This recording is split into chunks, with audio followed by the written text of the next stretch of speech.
మగాడికి సంపాదనుంటే ఇల్లు గడుస్తుంది. కాని అదే సంపాదన కొంతమంది ఆడవాళ్ళకుంటే ఆ ఇంట్లో శాంతి తప్పుతుంది. ఏమనుకోకండి, ఇది నేటి కఠిన వాస్తవం. కొందరు ఉద్యోగం చేసే భార్యల్లో దాగున్న ఈ 3 కోణాలు మీకు తెలుసా? మొదటి రకం, బయటి ఎంత పెద్ద హోదాలో ఉన్నా ఇంటి గుమ్మం తొక్కగానే తన పొగర్ని చెప్పుల్లా బయటొదిలేస్తుంది. తను ఒక భార్యనని, తన భర్తకు సపోర్ట్ ఇవ్వాలని మనస్ఫూర్తిగా నమ్ముతుంది. భర్త కోపగించినా, ప్రేమించినా తను మాత్రం మారదు. తను సంపాదించే ప్రతి రూపాయి భర్త చేతిలో పెట్టి, నాకంటే నీకే అనుభవం ఎక్కువ, ఈ ఇంటికేం కావాలో నీకే బాగా తెలుసు, ఈ ఇంటికి నువ్వే రాజువి అని చెప్పే సంస్కారం వీళ్లదే. వీళ్లు భార్య రూపంలో ఉన్న దేవతలు.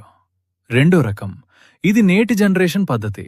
పెళ్లికి ముందే బిజినెస్ అగ్రిమెంట్ లాగా అన్నీ మాట్లాడుకుంటారు. నీ ఖర్చులేంటి, నా బాధ్యతలేంటి, నా జీతం ఎంత, నీ సేవింగ్స్ ఎంత, అన్నీ లెక్కలే. ఒక్కరి బాధ్యతలు ఒకరు పంచుకుంటారు, ఒక్కరి కోరికలకు ఇంకొకరు తోడుగా ఉంటారు. ఒకరినొకరు గౌరవించుకుంటూ స్నేహితుల్లా ఉంటారు. ఇక్కడ నీది నాది అనే భేదం ఉండదు, కానీ ఇద్దరూ గెలవాలనే తాపత్రయం మాత్రం ఉంటుంది. ఇక మూడో రకం, ద మోస్ట్ డేంజరస్ రకం. వీళ్లు భారీగా వస్తే మగవాడి జీవితం సంకనాకిపోయినట్టే. తను చేసేది చిన్న ఉద్యోగమే అయినా ఈ ప్రపంచంలో తను మాత్రమే కష్టపడుతున్నట్టు బిల్డప్ ఇస్తుంది. మొగుడైనా, సమాజమైనా తన తర్వాతే